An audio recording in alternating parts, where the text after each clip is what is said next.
안녕하세요. 미션 파파입니다. 1차 충격 5699 모델 Y 대란 이후에 테슬라발 가격 인하 경쟁이 점점 격화되는 모습입니다. 국내 자동차 업체들도 가격 인하를 하기 위한 움직임이 포착되고 있는데요. 그렇다면 어떤 소식이 있는지 준비한 자료를 보면서 이야기해 보도록 하겠습니다. 자, 오늘 영상이 도움이 되었다면 좋아요, 구독 버튼 눌러주시면 감사하겠습니다. 야심차게 4천만 원대로 출시한 토레스 EVX 같은 경우는 날벼락을 맞았다, 이렇게 볼 수가 있겠는데요. 가장 낮은 트림 깡통이 4,850만 원으로 출시되면서 보조금 받으면 3천만 원 후반도 가능하다, 이런 전략으로 출시를 했지만 흥행 여부가 불투명해졌습니다. 가격 경쟁력 면에서는 모델 Y보다 낫다고 할 수가 있겠지만 선뜻 선택하기가 쉽지 않기 때문이겠죠. 어쨌든 이런 1차 충격이 채 가시기도 전에 게임 체인저 모델 3 하이랜드 소식이 계속해서 나오고 있습니다. 기가 상하이에서 모델 3 하이랜드 생산을 시작했다는 소식은 이미 전해드렸었는데요. 8월 말에 중국 테슬라 매장에 전시가 될 거라는 소식이 전해졌습니다. 그러면서 9월부터 본격적인 판매에 들어간다고 하는데요. 물론 중국에서의 판매입니다. 모델 3 하이랜드 후륜구동 차량 같은 경우는 20만 위안에 판매될 거라고 하는데요. 20만 위안을 우리나라 환율로 계산해 보면은 약 3,700만 원 정도가 됩니다. 자, 물론 이 3,700만 원이라는 가격이 그대로 들어올 리는 없겠죠. 관세를 비롯한 여러 가지 비용이 추가돼야 되기 때문에 3,700만 원 그대로 들어오기는 쉽지 않을 겁니다. 그렇지만 중국에서 20만 위안에 판매가 될 수 있는 이유는 공정이 단순화되면서 생산 비용이 획기적으로 절감되었기 때문이라고 하는데요. 자, 그렇게 볼 때 우리나라에 기가 상하이 모델 3 하이랜드가 들어온다면은 기존보다 더 저렴한 가격에 판매가 될 가능성이 있다, 이렇게 생각해 볼 수가 있는 겁니다. 그러면 조금만 더 디테일하게 살펴본다면은, 자, 중국에서 모델 3 하이랜드가 20만 위안에 판매가 되고 한국 돈으로는 약 3,700만 원입니다. 이 주행거리가 중국 인증거리로는 420마일, 킬로미터로 변환하면은 약 670km가 됩니다. 중국 인증거리는 뻥튀기가 좀 심하다고 하죠. 모델 Y를 기준으로 해서 변환을 해본다면은 한국 기준으로 했을 경우는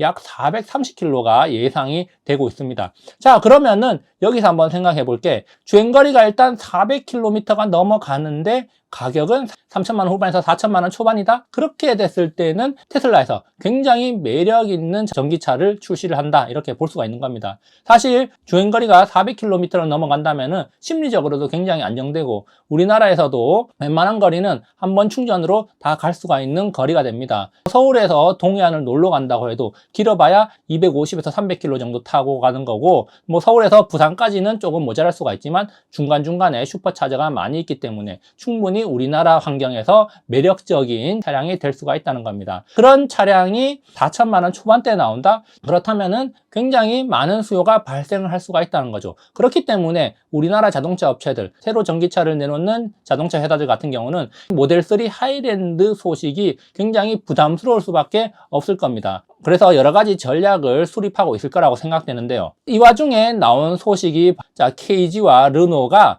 중국 배터리 업체들과 물밑 협상을 하고 있다는 소식입니다. 뉴스 타이틀은 K 배터리 확보전에서 밀려서 해외에서 길을 찾는다, 이렇게 나오고 있지만 중국 배터리 업체와 물밑 협상을 하고 합작 회사를 세우려는 이유가 뭐겠습니까? 저렴한 배터리 가격 때문이겠죠. LFP 배터리 같은 경우는 NCM 대비 26%에서 많게는 약 50%까지 가격을 싸게 조달할 수 있다는 겁니다. 물론 가격 차이는 리튬 가격에 따라 가지고 그 갭이 변동성이 있다고 볼 수가 있는데, 최근 1년 동안의 리튬 가격을 보면은 고점 대비해서 약 3분의 1 토막 나는 상태죠. 자, 그렇기 때문에 지금 현재 NCM 배터리와 LFP 배터리 사이의 가격 격차는 더 멀어졌을 가능성이 있다. 그렇다면은 지금 NCM 배터리를 채택하는 것보다 LFP 배터리 계약을 해서 체결하고 앞으로도 리튬 가격이 어느 정도 안정적인 선을 유지를 한다면은 장기적으로 봤을 때도 비교적 저렴한 가격의 배터리를 조달할 수가 있다는 겁니다. 자, 그렇다면은 KG 모빌리티 그리고 르노와 같은 회사들이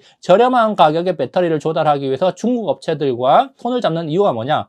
전기차 원가 비중에서 가장 높은 비중을 차지하는 게 배터리이기 때문이겠죠. 전기차 가격을 낮추기 위해서는 배터리 가격을 떨어뜨리는 게 자동차 가격을 낮추는 가장 획기적인 방법이 될 수가 있다는 거죠. 그렇기 때문에 KG 모빌리티나 여러 자동차 업체들이 중국 배터리 업체들과 손을 잡고 LFP 배터리 등 저렴한 배터리를 채택을 하는 이유가 전기차 단가를 낮추기 위한 하나의 전략이다, 이렇게 볼 수가 있습니다. 자, 이런 움직임이 더욱 빨라지고 전기차 가격이 더 다운될 여지가 있는 이유가 바로 뭐겠습니까?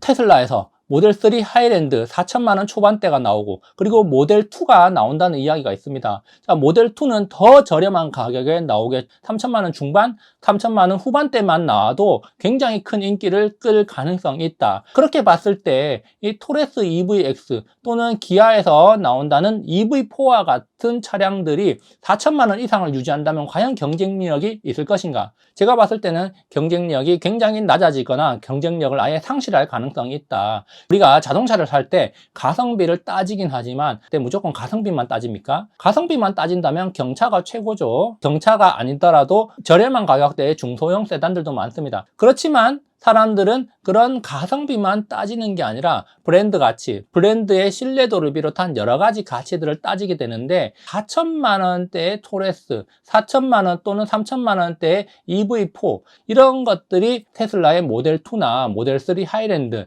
이런 차량들과 경쟁을 하게 됐을 때 과연 얼마나 경쟁력이 있을까 의문을 가질 수가 있다는 겁니다. 그렇기 때문에 4천만 원대에서 이런 차량들은 경쟁력을 갖기 힘들어질 수가 있고, 결국에는 배터리 가격을 낮추고 차량 가격 단가를 낮추면서 점점 더 낮은 가격의 전기차가 나올 수가 있다. 3천만 원대, 4천만 원 초반대의 전기차가 표준으로 자리 잡을 가능성이 있다, 이렇게 생각을 합니다. 이런 전기차 업체들의 경쟁 심화가 우리 소비자들이 경제적으로 이익을 볼 수 있고 선택권이 더 넓어지는 계기가 되지 않을까, 이렇게 생각을 해봅니다. 여기까지 영상 감상해 주셔서 감사하고요. 좋아요 버튼과 구독 버튼 눌러주시면 감사하겠습니다. 다음에도 유익한 정보로 찾아오도록 하겠습니다. 감사합니다.